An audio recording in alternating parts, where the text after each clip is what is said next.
Welcome to the Saturday edition of The Box Seat. I'm Mark Warwood.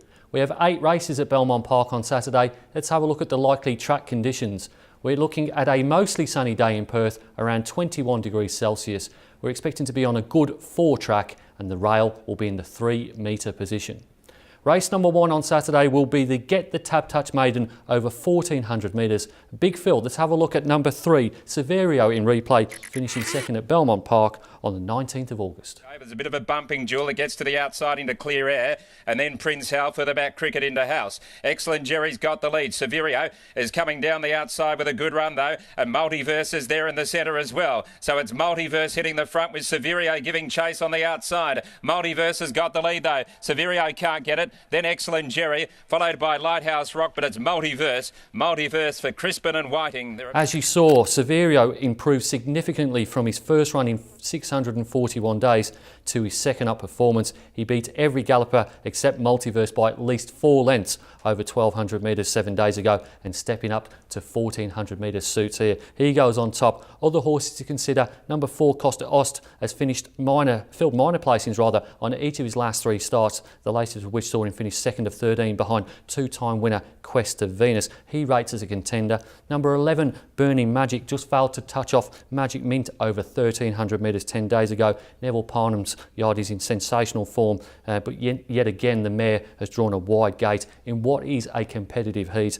Number 14, No Place to Hide, has spotted starts to her opponents on each of her 2 runs for Gary McPherson, working home strongly but running out of track to break her maiden. Stepping up to 1400 metre and drawing gate 1 are certainly pluses. And number 15 is an interesting runner. Sasta gets the services of William Pike, would have to improve significantly however on what she's done thus far.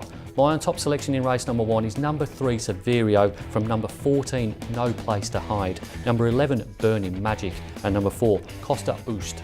Race number 2 at Belmont Park will jump at 1:11. It's the Sweps handicap over 1000 metres. The replay horse, it's number 1, 2 Silver Trees, finishing second behind More Aces at Belmont on the 29th of July. Tower at the top of the home straight, followed further back Agachar Cruise. More Aces in front though, and took them to the 250, 2.5 in front of Pop Hero. Belter battling away, then came Atacama Sky, starting to run on, but More Aces had shaken them off at the 100 metre mark and he looked home. Atacama Sky is starting to run on very strongly with 2 Silver Trees, but too good for the More Aces. 2 Silver Trees ran on strongly to beat all bar More Races, as you saw in the video, over 1000 metres at Belmont. That was 4 weeks ago. Lindsay Smith likes to space her runs, and Taylor Stone stays aboard, claiming 3 kilos. Other horses to consider in this second race on the card: number 2, Snow Lord. He failed to land the knockout blow when chasing home Fairy Whisper 3 weeks ago. William Pike sticks. He does have mediocre late splits in his previous runs, but he does get the blinkers for the first time here, and sometimes that is the ultimate gear change. Number 3, Fairy Whisper, didn't post back-to-back wins, but her effort in placing third behind Dutch Spy over 1000 metres at Belmont last week was every bit as good as her earlier winning performance over course and distance. Number 4, Floyd resumes after 134 days off without a barrier trial, and whilst he doesn't boast the best speed ratings of the competitors, he did get close to Floyd at worse rates when they clashed over 1000 metres at Ascot back in March. And number 5, I Am Incredible, registered his second win in 14 starts last time out when he won over 1000 metres at Belmont. However, his speed ratings are on the slide from what he was recording a few runs back. Race number 2, my on top selection is number 1, 2 Silver Trees, number 2, Snow Lord, number 3, Fairy Whisper, and number 4, Floyd.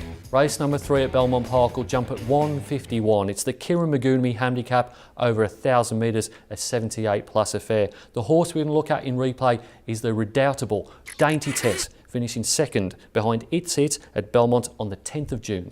Black Dynamite, then came Pretentious Chant. Dainty Tess coming to the outside. She's starting to wind up now at the 250. It's It is the leader. It's beaten off Agachar Cruise. Here's Dainty Tess down the outside. It's It in front. Dainty Tess taking a while to get there, though I don't think she will today. And it's It all the way. It's It beat Dainty. Dainty Tess holds the West Speed bonus record and steps out for the first time as a 4-year-old mare. She doesn't know how to run a bad race, and Kate Whitten has proven she's worth every gram of her claim aboard the Iron Lady. She's my on-top selection. Other horses to consider here in race number 3. Number 1, Rebel King, has undergone corrective throat surgery since his last campaign ended in April. He hasn't won first up, although he did finish 3rd in the RS Crawford Stakes over 1,000 metres at Ascot on his first assignment in the summer. Number 3, Mr Motown, defeated more races over 1,000 metres at Belmont 2 weeks ago, and Lindsay Smith has entrusted Taylor Stone to ride him again. He's kind of second up here, and his second up record reads pretty badly. No placings from 5 starts. Number 5, More Races, reunites with Jason Brown after Fred Kersley Jr. finished second behind Mr Motown aboard him at Belmont Park 2 weeks ago. He may be vulnerable in the latter stages if there's a heated battle for the speed. And number 6, Agatar Cruz, can't stand wet conditions, so it's best to ignore his last 2 runs and focus on his efforts on dry tracks, the latest of which was 5th of 11 behind It's It in the Beaufort Stakes. My on-top selection for race number 3 is number 2, Dainty Tess, from number 1, Rebel King, number 5, More Races, and number 3, Mr Motown.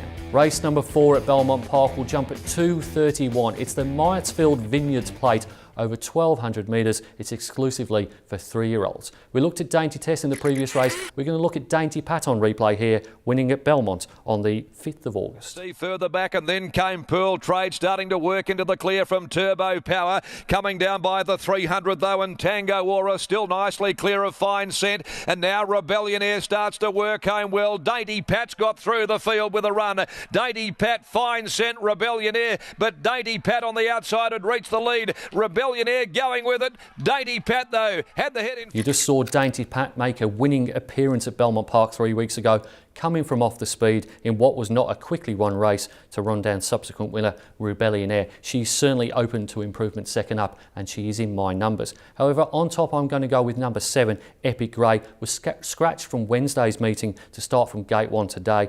He almost reeled in jump and run speed to Satoria over 1,000 metres 2 weeks ago. When he races though, he will relish getting up in trip to 1,200 metres. Other horses to consider: number 1, Turbo Power, got the better of Debilatio over 1,300 metres at Belmont Park 7 days ago to break through at the 6th time of asking. He has a couple of lengths to find on Dainty Pat though. Number 2, Kiss Bang Love, returns after a lengthy spell without a barrier trial. She won the Gimcrack Stakes over 1,100 metres at Ascot before being very disappointing in both the Karrakatta Plate and the WA Size Produce Stakes. Number 3, Watto's Fury, took out a midweek race over 1,200 metres at Belmont 10 days ago in the manner expected of an odds-on favourite. Aaron Mitchell eased him down in the latter stages, so he certainly could improve from there. And number 8, Sunboss, beat Dainty Pat when they both debuted over 1,000 metres at Ascot in April, and the colt was significantly faster than the filly in the final furlong. She's had a couple of barrier trials leading into her return. She's had 140 days off. If she was second up, I'd be quite keen. My on-top selection here is number 7, Epic Grey, for number 6, Dainty Pat, number 3, Watto's Fury, and number 1, Turbo Power.